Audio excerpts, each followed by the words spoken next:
ঠিকাদারের খামখেয়ালিপনার দরুন বিদ্যুৎস্পৃষ্ট হয়ে গুরুতর জখম এক শ্রমিক। বর্তমানে তিনি জিবি হাসপাতালে আশঙ্কাজনক অবস্থায় চিকিৎসাধীন।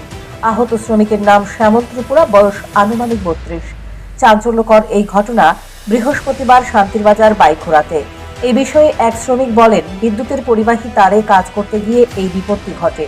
এসটি লাইনে কাজ করছিল সে, কিন্তু বিদ্যুৎ সংযোগ বন্ধ না করেই কাজ করতে গিয়েছিল, আর তখন এসটি লাইনের সংস্পর্শে আসলে সে গুরুতর জখম হয়েছে। তড়িঘড়ি তাকে উদ্ধার করে প্রথমে শান্তিরবাজার হাসপাতালে, পরে তাকে জিবি হাসপাতালে নিয়ে আসা হয়েছে। ইলেকট্রিকের কাজ করতে গিয়ে শর্ট খাইছে। কোন জায়গায় হয়েছে ঘটনাটা? বাইকরা শান্তিনগর। বাইকরা কন্ট্রাক্টর কে বা ঠিকাদার কে যে কাজ করাইতেছিল? অমরপুরের রতন পাল। কীভাবে হয়েছে?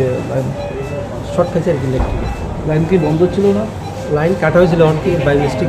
স্পটে আমি আসছিলাম না, মানে কাটা হয়েছে না নাকি আবার চালু হয়ে গেছে, কিছু একটা হয়েছিল। স্পটে তো আমি আসছিলাম না। যেসব কাজ করতে যায় তখন তার সেফটি হিসেবে কোনো রকম কিছু আসলো না। ওই জায়গার লোক তো কিন্তু সেফটি নাই। না আসি না। তো থাকা সত্ত্বেও এরকম অবস্থা কীভাবে হইল? এটা তো এসটি লাইনটা লাগছে আর কি গায়ে। ও ট্রান্সফার মধ্যে কাজ করতে আসছে তখন এসটি লাইনটা লাগছে। কি নাম ওনার? শ্যামল ত্রিপুরা। শ্যামল ত্রিপুরা। বয়স কত? বয়স তো ঠিক বাড়ি কোন জায়গাতে? বাড়ি শান্তিনগরে। আর যে কন্ট্রাক্টরের আন্ডারে কাজ করতেছে এই কন্ট্রাক্টরের নাম? রতন পাল। রতন পাল। উনি কি আইসে ঘটনা খবর পাই?